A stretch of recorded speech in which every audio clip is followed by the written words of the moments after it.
আপনারা জানেন তো মা, মহাপ্রভু আমাদের এই ফাল্গুন মাসে জন্ম নিয়েছিলেন। কোন দিনে জন্ম নিয়েছিলেন? মহাপ্রভু জন্ম কবে? এটুকু তো অন্তত জানতে হবে মা। দোল পূর্ণিমায়। আর কৃষ্ণের জন্ম কবে হয়েছিল? জন্মাষ্টমী। সেটা কবে? আচ্ছা, তাহলে বর্ষাকালের ভাদ্র মাসের কৃষ্ণ পক্ষের অষ্টমীর তিথিতে। কোন তিথি? অষ্টমীর তিথি। রাধারানী কবে জন্ম নিয়েছিলেন? ওটা শুক্লা পক্ষের অষ্টমীর তিথি। তাহলে কৃষ্ণ পক্ষের অষ্টমীর তিথিতে ভগবান কৃষ্ণের জন্ম, আর শুক্লা পক্ষের অষ্টমীর তিথিতে রাধারানীর জন্ম। তাহলে কৃষ্ণের জন্মের অষ্টমী মানে আটকলা, আর রাধার জন্মের অষ্টমী মানে আটকলা।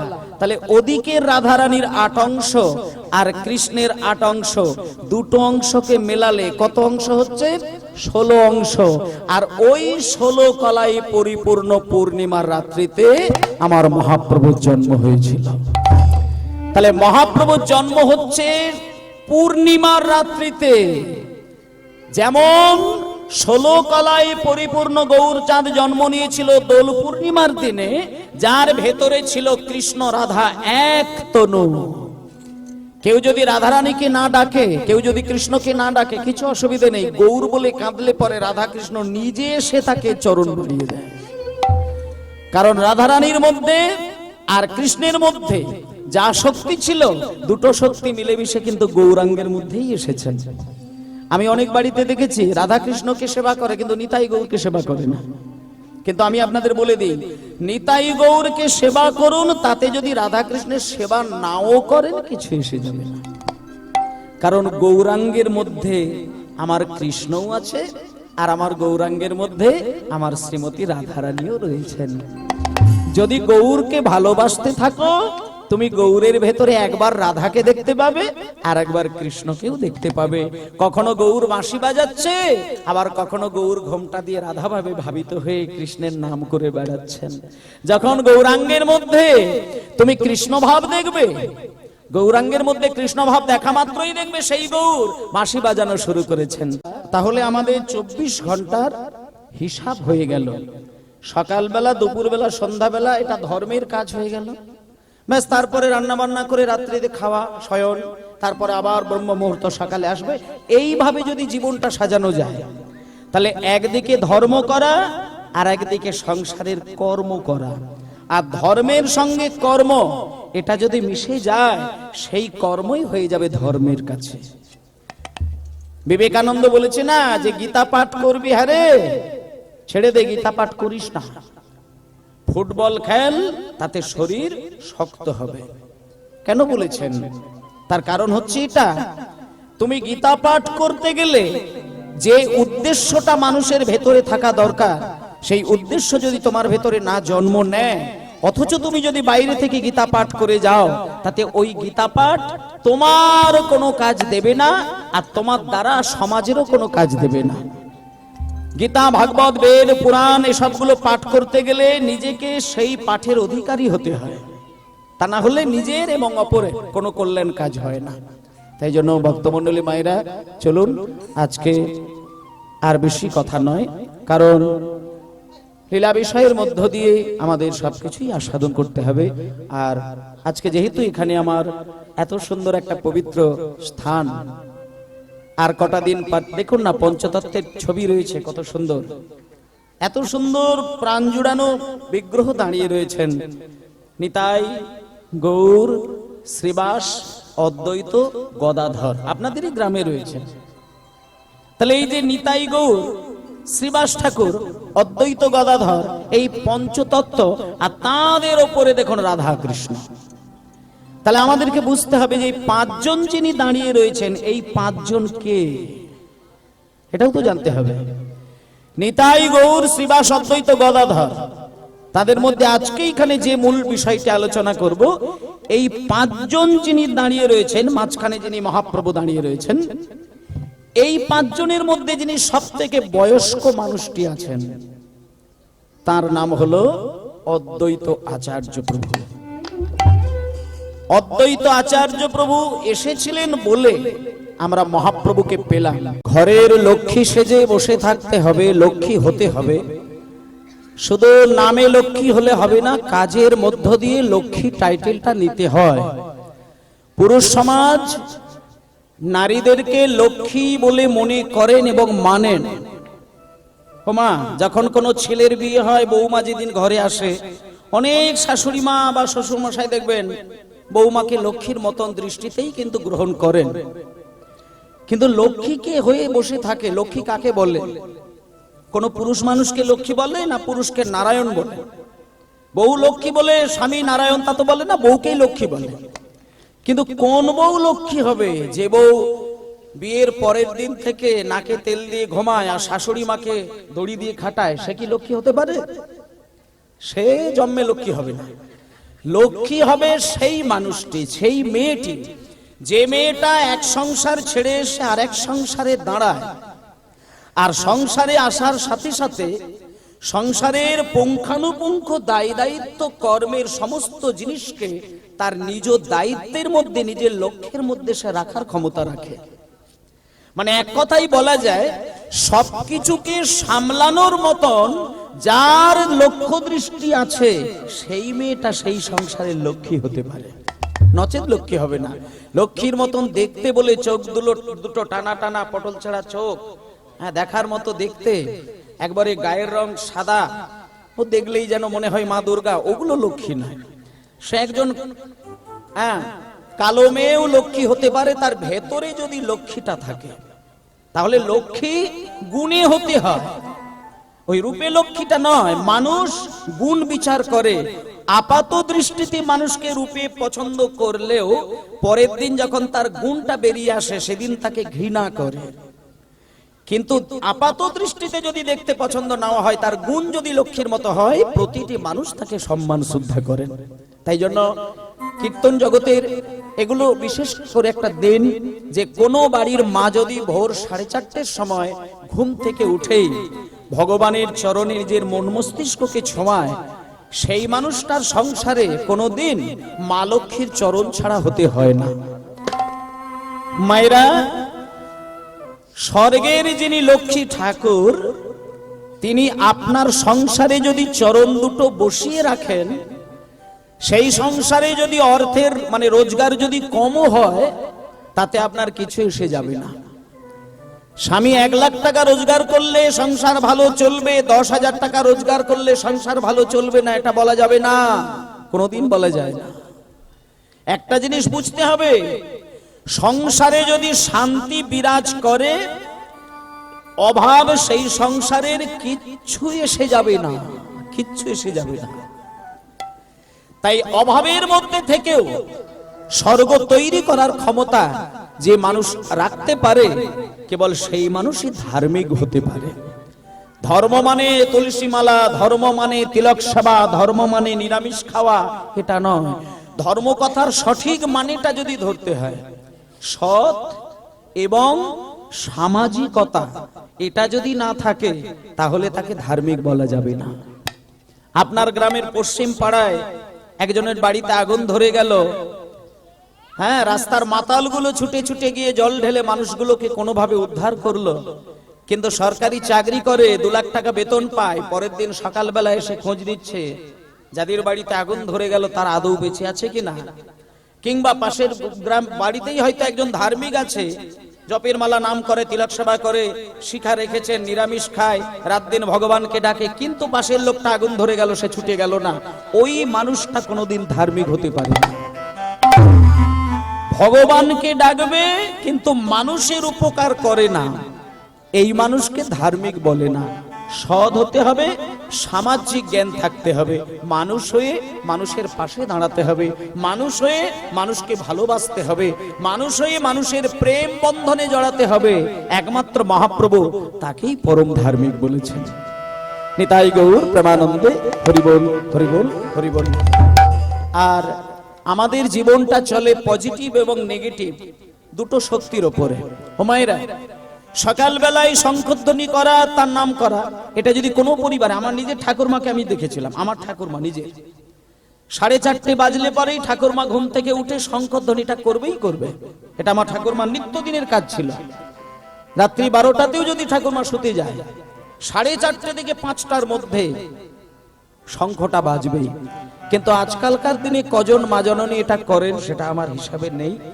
আর বিশেষ করে এই প্রজন্মের যারা মেয়েরা সংসার ধরেছে তারা তো শঙ্খধ্বনি তো দূরের কথা, সকালবেলা স্বামীকেই ঘুম থেকে জাগাবে সেটুকুও ক্ষমতা তাদের নেই। স্বামী বরং উঠে বউয়ের ঘুম ভাঙায়, এরকম ব্যবস্থা দেখা যায়। কিন্তু তখনকার দিনে প্রথা ছিল স্ত্রী উঠে কর্ম করবে, স্বামীর ঘুম ভাঙাবে। আর এখন হয়েছে স্বামী উঠে কর্ম করবে, চা তৈরি করে স্ত্রীর ঘুম ভাঙাবে। এই জীবন। তা যাই হোক, আজকে আপনাদের বলে দিই, সকালবেলা ধর্মের চর্চা করা, ঈশ্বরের নাম করা, নিজেকে ধার্মিক হয়ে থাকা, সৎ এবং সামাজিক গুণকে ক্রমশ বাড়িয়ে চলা, এটা সকালের কাজ। সকালবেলা ওই 4:30 থেকে 5টা এই আধা ঘন্টা একটু বিছানাটা ত্যাগ করবেন মায়েরা। 4:30 থেকে 5:30 হলে ভালো হয়। আর যদি পারেন 4:30 থেকে 6টা, একেবারে 1.5 ঘন্টা করে দিন। কেমন? এই 1.5 ঘন্টা আপনি ভগবানের জন্য নিজেকে ব্যতিব্যস্ত করে তুলবেন। তারপরে যদি 6টার পরে মনে হয় যে ঘুম লাগছে, একটু ঘুমিয়ে নিতে পারেন। কিন্তু ব্রহ্ম মুহূর্তে ঘুমানোটা একাধারে মানুষ হিসেবে কিছু ক্ষতির দিক এসে যায়। বাড়িতে যদি পাখি পোষেন, বাড়িতে যদি গরু পোষেন, বাড়িতে যদি ছাগল পোষেন, বাড়িতে যদি কুকুর পোষেন, বিড়াল পোষেন, আমি গ্যারেন্টি দিয়ে বলে দিচ্ছি শোনেন, বাড়ির ছাগল, গরু, কুকুর, বিড়াল, পাখি এদের দিকে তাকিয়ে দেখবেন 4:30 বাজলে ওরা কিন্তু আর ঘুমায় না, সম্পূর্ণরূপে জেগে যায়, শব্দ বার করে, আর মানুষ বিছানা গ্রহণ করে থাকেন। ওই সময় যদি কোনো মানুষ ঘুম থেকে উঠে মন স্থির করে, শুধু স্থির করে ঈশ্বরকে স্মরণ নেয়, ওই ব্রহ্ম মুহূর্তে ভগবান উদার হয়ে যায়। কারণ মানুষ যেমন কিছু কিছু সময় একটু উদার থাকে, আবার কিছু কিছু সময় কৃপণ থাকে, ভগবানও কিছু কিছু সময় উদার হয়ে যায় আর কিছু কিছু সময় কৃপণ হয়ে যায়। ব্রহ্ম মুহূর্তে ভগবানের সৃষ্টি প্রকৃতি এত খুলে থাকে, তখন আপনি যে চিন্তা করেন অতি সহজে সেই চিন্তাকে আপনি পূরণ করতে পারেন। এগুলো করে দেখবেন। আমি আপনাদের সময় দিলাম, 3 মাস টাইম দিলাম। আজ থেকে 3 মাস আপনি ব্রহ্ম মুহূর্তে উঠে ঈশ্বরের নামটা চিৎকার করে করার দরকার নেই, মনে মনেই করবেন। আপনি 3 মাসের মধ্যে আপনার কোনো পরিবর্তন হলো কিনা এগুলো একটু খেয়াল করে দেখবেন। যদি না হয় আপনি আমাকে ফোন করে জানাবেন, আমি গ্যারেন্টি দিয়ে কথা বলছি। 3টে মাস ব্রহ্ম মুহূর্তে স্থির চিন্তা করে যে মানুষ ভগবানকে স্মরণ নেওয়ার ব্যাকুলতায় কাঁদে, 3টে মাস পরে সেই মানুষের আমূল পরিবর্তন ঘটবেই ঘটবে, এ বিষয়ে কোনো সন্দেহ নেই। আপনারা করবেন এগুলো। ভগবান ছাড়া তো গতি নেই। আপনি যে নিঃশ্বাসটি নেন এ তো ঈশ্বরেরই দান। যে ফসল ফলিয়ে খাদ্য গ্রহণ করেন এ তো ঈশ্বরের তৈরি মাটির উপরই করেন। যা কিছু করছেন, চলছেন, ভাবছেন সবই ঈশ্বরের পঞ্চভূতের সমন্বয়ে হয়। মাটি, জল, আগুন, আকাশ, বাতাস, এর বাইরে কি আছে বলুন পৃথিবীতে? এর বাইরে কি আছে? কিচ্ছু নেই। মাটি আছে, জল আছে, আগুন আছে, বাতাস আছে, আকাশ আছে, ব্যাস, এর বাইরে কিছু নেই। আর আমাদের দেহ, রক্ত, মাংস, হাড়, এর বাইরে কিছু নেই। আর এই 3টে জিনিস যেদিন মরে যায়, এখান থেকে 5টা জিনিসে মিশে যায়। মানুষের মধ্যে 5টা জিনিস আছে, মাটি আছে, জল আছে, আগুন আছে, আকাশ আছে, বাতাস আছে। কি করে প্রমাণ হয়? মরে গেলে পোড়ানোর দরকার নেই, আপনি মাটিতে রেখে দেবেন। আমার শরীরের ভেতরে থাকা যে জলটা তখন প্রকৃতির জলের সঙ্গে একটু একটু করে গলে পচে মিশে যাবে। আমার শরীরের ভেতরে যে বাতাস, এই প্রকৃতির বাতাসের সাথে মিশে যাবে। আমার শরীরের ভেতরে যে আগুন, যে পিত্ত, যে তাপ, এটা তখন প্রকৃতির তাপের সঙ্গে মিশে যাবে। ভেতরে থাকা জল, জলে, মাটি থাকা মাটি, বাতাস থাকা বাতাস, আগুন থেকে থাকা আগুন, অবশেষে আকাশ, যাকে বলা হয় শূন্যতা। একদিন দেখবেন ওই দেহটা আকাশে বিলীন হয়ে গিয়ে নিশ্চিহ্ন হয়ে গেল। এই তো জীবন। তাহলে এই জীবনটা পঞ্চভূতে তৈরি, আর মরে গেলে পঞ্চভূতে বিলীন। কিন্তু বেঁচে থাকতে আমরা ভগবানের অস্তিত্বকে চিনতে পারি না, এটা দুর্ভাগ্যের জীবন। তাই ভক্তমণ্ডলী মায়েরা শোনেন, পালা লীলা যাই শুনবেন শুনবেন, কিন্তু শাস্ত্রীয় কিছু দৃষ্টান্ত যদি অনুভূতির মধ্যে ধরা না যায় তাহলে কীর্তন শুনে কিছু ফল হয় না। আর আজকালকার দিনে কীর্তনের শেষে যে ধেই ধেই করে নাচ, এই নাচ হচ্ছে অপরাধের একটা মূল পথ। আমি আশা করব আপনারা সেই রং ঢঙে নাচ আপনারা আশা করবেন না, সঠিক কীর্তন শোনার ইচ্ছে করবেন। নিতাই গৌর প্রেমানন্দে হরি বল হরি বল। সবাই মিলে আমরা একটুখানি দুপুর বেলার যে কীর্তন, সকালের একটা গান আমি করলাম, মায়েরা প্রতিদিন আপনারা কাল থেকে সকাল হলে এই গানটা গাইবেন, ভজ গৌরাঙ্গ লহ গৌরাঙ্গ, এটা করে দিলাম। আর ঠিক দুপুর বেলায় ঠিক যখন ঘড়ি ধরে 12টা বাজবে তখন একটা গান গাইবেন। এবং গানটা কখন গাইবেন? খেতে বসবেন যখন, ভাতের থালাটা যখন সামনে রাখবেন তখন হাত জোড় করে, যদি মনে হয় মনে মনে করবেন তাও করবেন। কোন গান? বিখ্যাত গান, ভজ পতিত উদ্ধারণ শ্রী গৌরে হরি হরি হরি হরি ভজ পতিত উদ্ধারণ শ্রী গৌর হরি। ভজ পতিত উদ্ধারণ শ্রী গৌর হরি। ভজ পতিত উদ্ধারণ শ্রী গৌর হরি। ভজ পতিত উদ্ধারণ শ্রী গৌর হরি। আর শ্রী গৌর হরি নবদ্বীপ বিহারী। শ্রী গৌর হরি নবদ্বীপ বিহারী। শ্রী গৌর হরি নব দীপ বিহারী। দীন দয়াময় হিতকারী ভজ পতিত উদ্ধারণ শ্রী গৌর হরি। ভজ পতিত উদ্ধারণ শ্রী গৌর হরি। নাহি জানি পরিপাঠ নাহি আয়োজন রে। নাহি জানি পরিপাটি না জানি রন্ধন। নাহি জানি পরিপাটি না জানি রন্ধন। কৃপা করি এক মুষ্টি করো ভোজন। হরে হরে সুখা রুখা এক মুষ্টি করো ভোজন। হরে হরে পতিত উদ্ধারণ শ্রী গৌর হরি। ভজ পতিত উদ্ধারণ শ্রী গৌর হরি। বেশ, প্রাণ খুলে বলুন নিতাই গৌর প্রেমানন্দে হরি বল। আচ্ছা, 3টে টাইমের কাজ দিলাম আপনাদের। সারাদিন ওই বলবো না যে সারাদিন ভগবানকে ডাকো, 3টে সময়ের কাজ। সকালবেলা 5 মিনিট, আর ভাত খেতে বসার সময় 1 মিনিট দিন। পেটে খিদে থাক না, খিদে পেয়েছে বলেই ভাকুম ভাকুম করে খাওয়ার দরকার কি আছে? খিদে পেতেই পারে, কিন্তু তা বলেই কি খাবো? একটা তো নিয়মের মধ্যে চলতে হবে। যেমন এই যে কীর্তন শুরুর আগে স্টাফেরা এসে একটা গান গাইলো, তারপর নিতাই ধ্বনি দিল, তারপর আমি বসে একটা বন্দনা গান গাইলাম, তারপরে উঠে একটা গান গাইলাম। এগুলো হচ্ছে কীর্তন গানের মানে শুরু করতে গেলে কিছু গুরুমুখী নিয়ম আছে, এগুলো পালন করতে হয়। তাও অনেক নিয়ম পালন করিনি। সমতাল গাইতে হয়, সেটা গাওয়া হলো না। সে গাইতে গেলে আরো অন্তত 15 মিনিট টাইম নিত। তাহলে এগুলো সব এখন লুপ্ত হয়ে যাচ্ছে, কিন্তু নিয়মের মধ্য দিয়ে চলতে হবে, পুরোপুরি না হলেও মিনিমাম নিয়ম। দুপুরবেলা খেতে বসলে যখন খাবারের থালায় সাত্বিক কিছু খাবার থাকবে তখন এটা করবেন, আর যদি সাত্বিক না হয় তাহলে করবেন না। কেমন? রবিবার দিন যেটা বলছিলাম না, যে রবিবার দিনে আমরা সাধারণত ভাবে ছুটির দিন পালন করি, কিন্তু খাবারের থালাটা দেখলে মনে হয় না আমরা ছুটির দিন পালন করছি। অন্যান্য দিনে বাজার যেভাবে করা হয়, রবিবারটা তার 4 গুণ বেশি বাজার করা হয়। আবার স্বামীকে আলাদা একটা ব্যাগ দেওয়া হয়, বলছে ওটাকে আলাদা করে মুড়ে মাছুরে আনবে, যেন ওখান থেকে রস রাস্তা দিয়ে না পড়তে পড়তে আসে।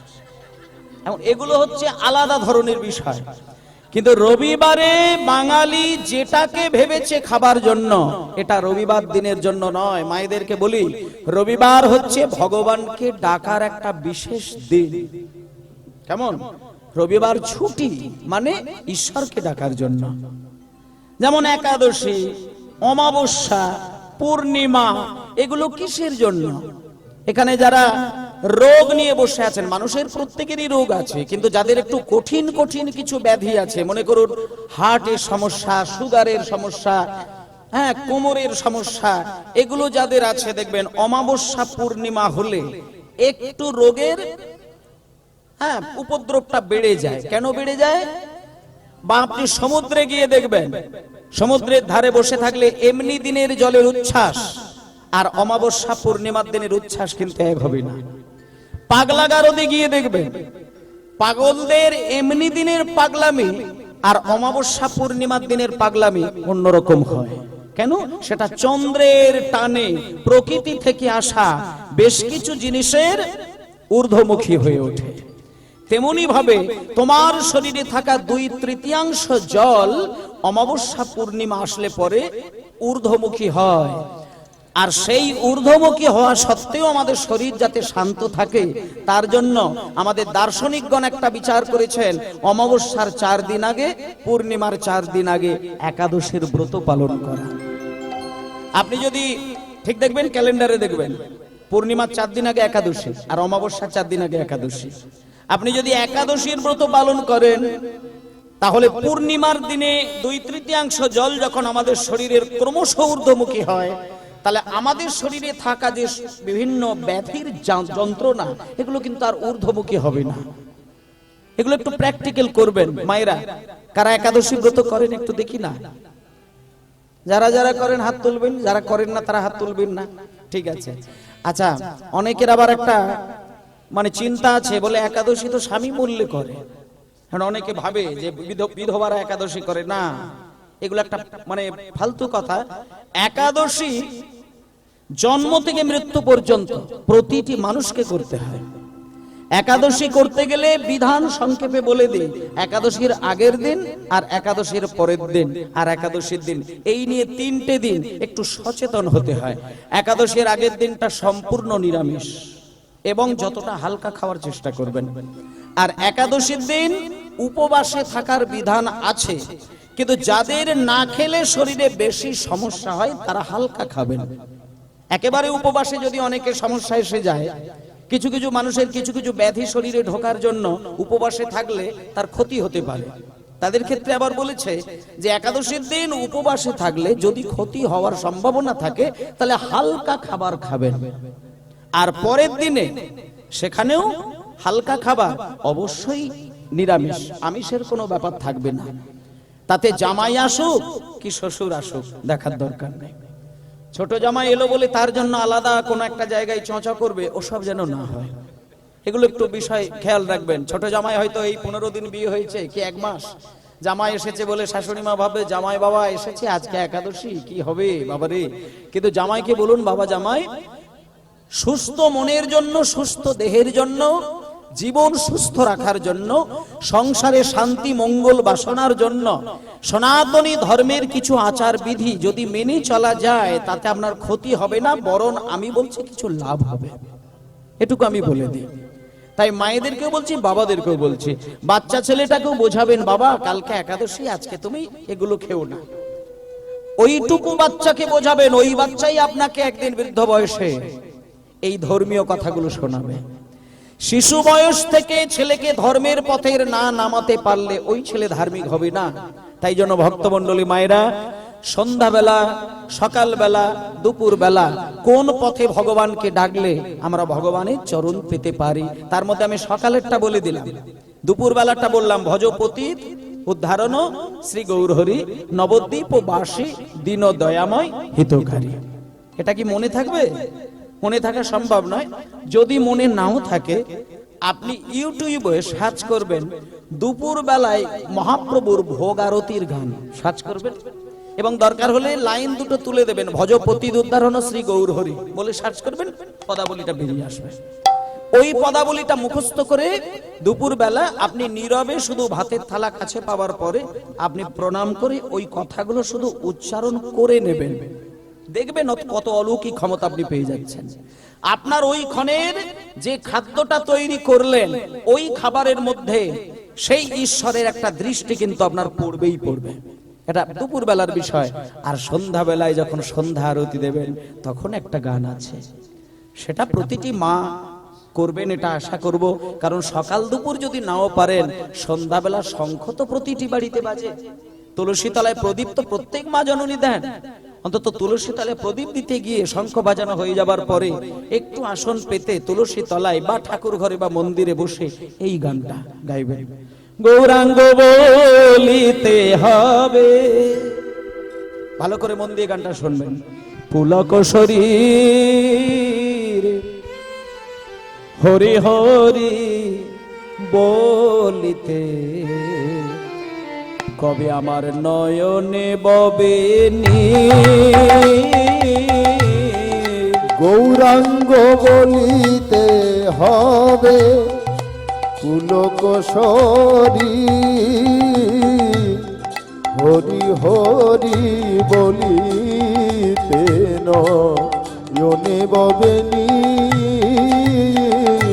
গৌরাঙ্গ বলিতে হবে পুলক শরীর শরীর হরি হরি বলিতে নয়নে বাবনি।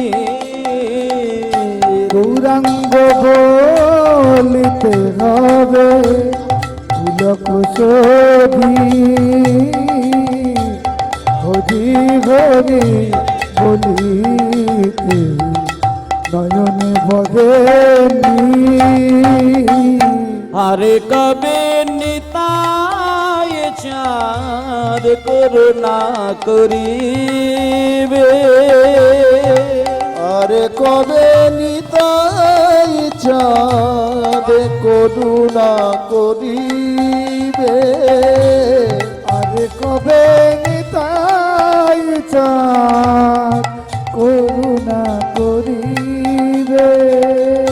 সংসার বাসনা মোর কবে তুচ্ছ হবে, সংসার বাসনা কবে তুচ্ছ হবে, আরে বিষয় ছাড়িয়া কবে শুদ্ধ হবে মন, ছাড়িয়া কবে শুদ্ধ হবে কবে হাম হেরি বসে মধুর বৃন্দাবন, আমি কবে হাম হেরি বসে মধুর বৃন্দাবন, কবে হাম হেরি বসে মধুর বৃন্দাবন, কবে ভাম ঘের বসে মধুর বৃন্দাবন। আচ্ছা, নিতাই গৌর হরিবোল, গৌর হরিবোল, গৌর হরিবোল। এই হয়ে গেল আমাদের মানে। এই বাচ্চা, মায়েরা তিনটে বাচ্চাকে এক জায়গায় রাখলে হবে না, সরিয়ে দিতে হবে। সামনের পরিবেশ হই হই করলে আমার ডিস্টার্ব হবে, আপনাদের হয়তো অসুবিধা হবে না, একটু সরিয়ে দাও বাবা, কথা বলবি না। জয় নিতাই। আচ্ছা, তাহলে আমাদের 24 ঘন্টার হিসাব হয়ে গেল। সকালবেলা, দুপুরবেলা, সন্ধ্যাবেলা এটা ধর্মের কাজ হয়ে গেল। ব্যাস, তারপরে রান্না বান্না করে রাত্রিতে খাওয়া, শয়ন, তারপরে আবার ব্রহ্ম মুহূর্ত সকালে আসবে। এইভাবে যদি জীবনটা সাজানো যায় তাহলে একদিকে ধর্ম করা আর একদিকে সংসারের কর্ম করা, আর ধর্মের সঙ্গে কর্ম এটা যদি মিশে যায় সেই কর্মই হয়ে যাবে ধর্মের কাছে। বিবেকানন্দ বলেছে না যে গীতা পাঠ করবি, হারে ছেড়ে দে, গীতা পাঠ করিস না, ফুটবল খেল, তাতে শরীর শক্ত হবে। কেন বলেছেন? তার কারণ হচ্ছে এটা, তুমি গীতা পাঠ করতে গেলে যে উদ্দেশ্যটা মানুষের ভেতরে থাকা দরকার, সেই উদ্দেশ্য যদি তোমার ভেতরে না জন্ম নেয় অথচ তুমি যদি বাইরে থেকে গীতা পাঠ করে যাও, তাতে ওই গীতা পাঠ তোমার কোনো কাজ দেবে না, আর তোমার দ্বারা সমাজেরও কোনো কাজ দেবে না। গীতা, ভাগবত, বেদ, পুরাণ এসবগুলো পাঠ করতে গেলে নিজেকে সেই পাঠের অধিকারী হতে হয়, তা না হলে নিজের এবং অপরের কোনো কল্যাণ কাজ হয় না। তাই জন্য ভক্তমণ্ডলী মায়েরা, চলুন আজকে আর বেশি কথা নয়, কারণ লীলা বিষয়ের মধ্য দিয়ে আমাদের সবকিছুই আস্বাদন করতে হবে।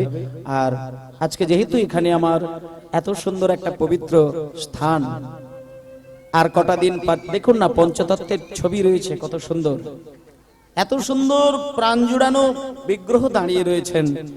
নিতাই, গৌর, শ্রীবাস, অদ্বৈত, গদাধর আপনাদেরই গ্রামে রয়েছে। তাহলে এই যে নিতাই, গৌর, শ্রীবাস ঠাকুর, অদ্বৈত, গদাধর, এই পঞ্চতত্ত্ব, আর তাদের ওপরে দেখুন রাধা কৃষ্ণ। তাহলে আমাদেরকে বুঝতে হবে যে এই পাঁচজন যিনি দাঁড়িয়ে রয়েছেন, এই পাঁচজন কে, এটাও তো জানতে হবে।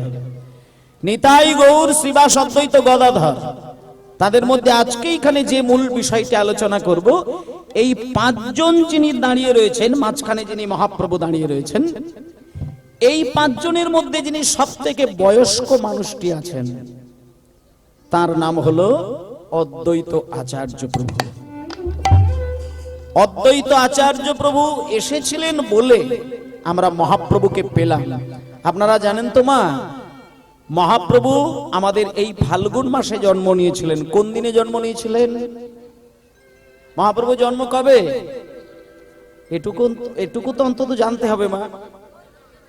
দোল পূর্ণিমায়। আর কৃষ্ণের জন্ম কবে হয়েছিল? জন্মাষ্টমী। সেটা কবে? আচ্ছা, তাহলে বর্ষাকালের ভাদ্র মাসের কৃষ্ণ পক্ষের অষ্টমীর তিথিতে। কোন তিথি? অষ্টমীর তিথি। রাধারানী কবে জন্ম নিয়েছিলেন?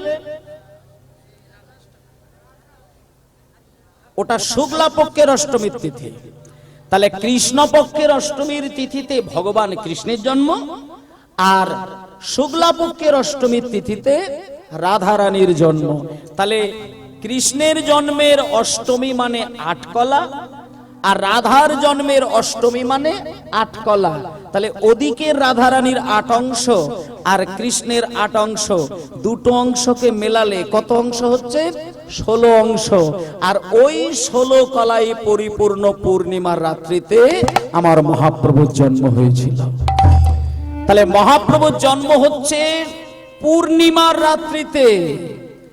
যেমন 16 কলায় পরিপূর্ণ গৌরচাঁদ জন্ম নিয়েছিল দোল পূর্ণিমার দিনে, যার ভেতরে ছিল কৃষ্ণ রাধা এক তনু। কেউ যদি রাধারানীকে না ডাকে, কেউ যদি কৃষ্ণকে না ডাকে, কিছু অসুবিধা নেই। গৌর বলে কাঁদলে পরে রাধা কৃষ্ণ নিজে এসে তাকে চরণ ধরিয়ে দেয়। কারণ রাধারানীর মধ্যে আর কৃষ্ণের মধ্যে যা শক্তি ছিল, দুটো শক্তি মিলেমিশে কিন্তু গৌরাঙ্গের মধ্যেই এসেছেন। আমি অনেক বাড়িতে দেখেছি রাধা কৃষ্ণকে সেবা করে, কিন্তু নিতাই গৌরকে সেবা করে না। কিন্তু আমি আপনাদের বলে দিই, নিতাই গৌরকে সেবা করুন, তাতে যদি রাধা কৃষ্ণের সেবা নাও করেন কিছু এসে যাবে না। কারণ গৌরাঙ্গের মধ্যে আমার কৃষ্ণও আছে, আর আমার গৌরাঙ্গের মধ্যে আমার শ্রীমতী রাধারানীও রয়েছেন। যদি গৌরকে ভালোবাসতে থাকো, তুমি গৌরের ভেতরে একবার রাধাকে দেখতে পাবে, আর একবার কৃষ্ণকেও দেখতে পাবে। কখনো গৌর বাঁশি বাজাচ্ছে, আবার কখনো গৌর ঘোমটা দিয়ে রাধা ভাবে ভাবিত হয়ে কৃষ্ণের নাম করে বেড়াচ্ছেন। যখন গৌরাঙ্গের মধ্যে তুমি কৃষ্ণ ভাব দেখবে, গৌরাঙ্গের মধ্যে কৃষ্ণ ভাব দেখা মাত্রই দেখবে সেই গৌর বাঁশি বাজানো শুরু করেছেন। এবং যখন তিনি বাঁশি বাজায়, কেমন করে বাজায়? ও বাঁশি রে,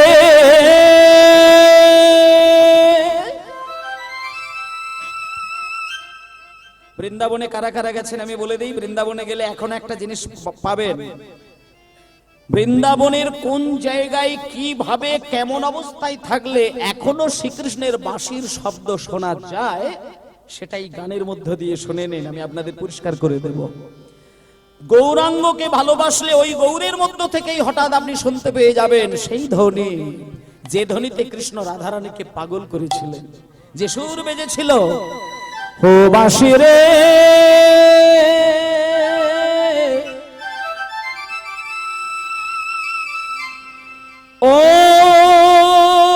বাঁশি রে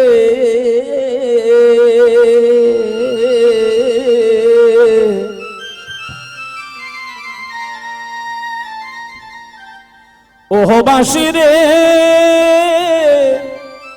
ও বাঁশি রে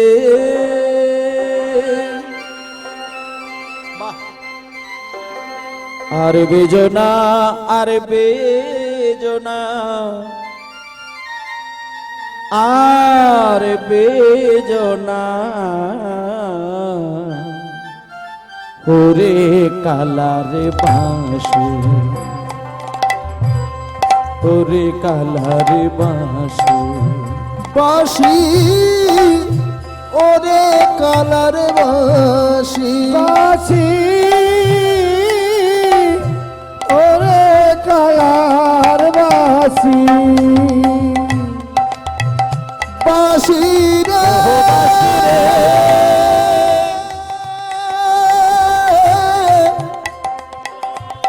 ও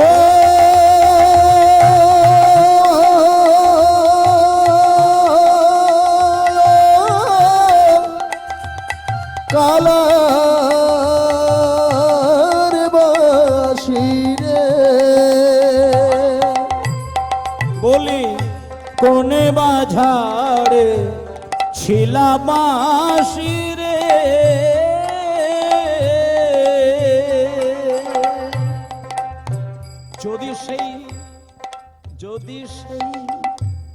যদি সেই বাঁশের ঝাড় দাঁড়াও। এই, তোমাদের এই গ্রামে বাঁশের ঝাড় আছে? বাঁশে কঞ্চি আছে? আপনাদের গ্রামে বাঁশ আছে কি? বাঁশ গেঠে বাঁশ আছে তো, কিন্তু ওই বাঁশ থেকে বাঁশি তৈরি হয় বলে তার নাম বাঁশি।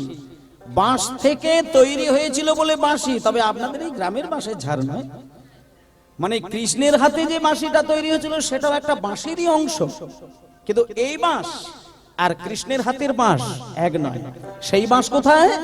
আপনারা যদি পারেন যেতে পারেন, দেখতে পারেন, আনতে পারেন। সেই বাঁশটা কোথায় ঠিকানাটা দিচ্ছি শোনেন। বৃহস্পতি একদিন যজ্ঞ করেছিল, যে যজ্ঞের মাঝখান থেকে একটি সোজা সরল বাঁশ উঠেছিল, যে বাঁশের মোট 25টি পর্ব। ভালো করে শুনুন, বাঁশের মোট পর্ব সংখ্যা হচ্ছে 25। আচ্ছা, এবার ওই 25 পর্ব বাঁশ থেকে 9 পর্ব দিয়ে হয়েছিল বিষ্ণুর একটা ধনুক, 7 পর্ব দিয়ে তৈরি হয়েছিল শিবের একটি ধনুক, 5 পর্ব দিয়ে তৈরি হয়েছিল রামের একটি ধনুক, আর 3 পর্ব দিয়ে তৈরি হয়েছিল অর্জুনের ধনুক। আচ্ছা, কটা পর্ব মাইনাস হলো? 40, 24। ওমা, 25 পর্ব বাঁশ থেকে 24টা পর্ব শুধু ওই ধনুক তৈরি করতে কেটে গেল, পড়ে রইল একটা পর্ব। সেই একটা পর্বকে কৃষ্ণ 3টে টুকরো করেছিলেন। একটার নামকরণ করেছিল বংশী, একটার নামকরণ করেছিলেন বেনু, আর একটার নামকরণ করেছিলেন মুরলী। লোকে বলে বেনু বংশী মুরলী তো একই, বলে একই নয়। বেনু বংশী মুরলীর পার্থক্য রয়েছে। 12 আঙ্গুল লম্বা 9টি ছিদ্রযুক্ত বাঁশি, তাকে বলা হচ্ছে বংশী। 17 আঙ্গুল লম্বা 8টি ছিদ্রযুক্ত বাঁশি, তাকে বলা হচ্ছে বেনু। আর 2 হাত লম্বা 4টি ছিদ্রযুক্ত বাঁশি, তাকে বলা হলো মুরলী। আচ্ছা, এবার বাঁশি যদি বাজে তাহলে আপনাদের কি ক্ষতি হতে পারে আর কি লাভ হতে পারে? শোনেন মা, বাঁশি বেজে উঠলে কি ক্ষতি হয় একটুখানি শুনে নিন, আর কি লাভ হয় শুনে নিন। যারা ভক্ত এবং অভক্ত তাদের জন্য বাঁশির সুর শোনার না শোনার বিষয়টা নির্ভর করবে। ওমা, যেদিন আপনি মৃত্যু শয্যায় শায়িত থাকবেন সেদিন কিন্তু আপনি ভগবানের বাঁশির সুর শুনতে পাবেন। এখনো যদি বৃন্দাবনে গিয়ে নীরবে কাঁদেন, আপনার দুটো কান দিয়ে কৃষ্ণের সেই বাঁশির সুর হৃদয়ে পৌঁছে যাবে। এখনো যদি বৃন্দাবনে গিয়ে সারা রাত কেঁদে কেঁদে রাধারানীকে পাবার বাসনা করেন, এখনো রাধারানী কৃষ্ণের সঙ্গে নাচতে গিয়ে যে নুপুরের শব্দ পাওয়া যায়, সেই নুপুরের ঝনঝন শব্দ কিন্তু এখনো বৃন্দাবনে বাজে। শুধু শোনার মতন কান আর দেখার মতন নয়ন আমরা নিজেদেরকে বানিয়ে তুলতে পারিনি। যারা সত্যিকারের এই কান আর এই চোখ তৈরি করেছে তারা বৃন্দাবনে যাবার প্রয়োজন হবে না। তার নিজের তালপাতার কোণে ঘরের মধ্যেই যদি ব্যাকুল প্রাণে ডাকা যায়, সেই বাঁশি আর সেই নুপুরের শব্দ এখনো শোনা যায়, এখনো শোনা যায়। কিন্তু সেই শব্দ শুনেছিলেন একজন, তিনি হলেন রাধারানী। কৃষ্ণের এই জায়গাটা একটু ভুল হয়ে যায়। কৃষ্ণ কখন কার নাম ধরে বাঁশি বাজায় সেটা কৃষ্ণেরও ঠিক থাকে না, আর যার নাম ধরে বাঁশি বাজায় সে কি করে তার জ্ঞান থাকে না, সবকিছু ছেড়ে দিয়ে কৃষ্ণ চরণে চলে যায়। এই যে আপনারা আজকে কীর্তন শুনছেন, হঠাৎ যদি কৃষ্ণ আপনার নাম ধরে বাঁশি বাজায়, আপনাকে এইখান থেকেই বিদায় নিতে হবে, আপনি ঘরেও যেতে পারবেন না। তখন আপনার স্ত্রী, আপনার স্বামী, আপনার ছেলে, আপনার নাতি নাতনি যতই ঝাপটে ধরে কাঁদুক, আপনাকে নীরবে যেতে হবে গোবিন্দ চরণে, আপনার দেহটা পড়ে রয়ে যাবে। সেটাই হলো শেষ দিন। তাই রাধারানী বলছে, কোনে বাজারে ছিলা বাঁশি রে,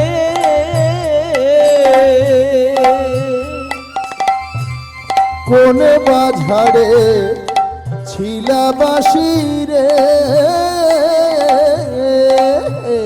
যদি সেই ঝাড়ের নাগালে পাই, যদি সেই ঝাড়ের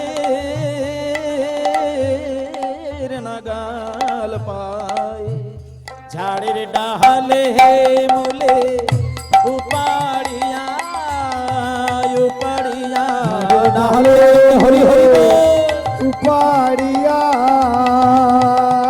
তাদের ঝাড়ে মূলে উপাড়িয়া, ঝাড়ের ডালে মূলে উপাড়িয়া দিতাম সাগরে ভাসাইয়া। আহা হরে ওরে কালার বাঁশি বাঁশি, ওরে কালার বাঁশি বাঁশি ওরে কালার বাঁশি, বাঁশি, ওরে কালার বাঁশি, ও বাঁশি রে ও বাঁশি রে ও বাঁশি রে বাঁশি বাঁশি। জয় নিতাই।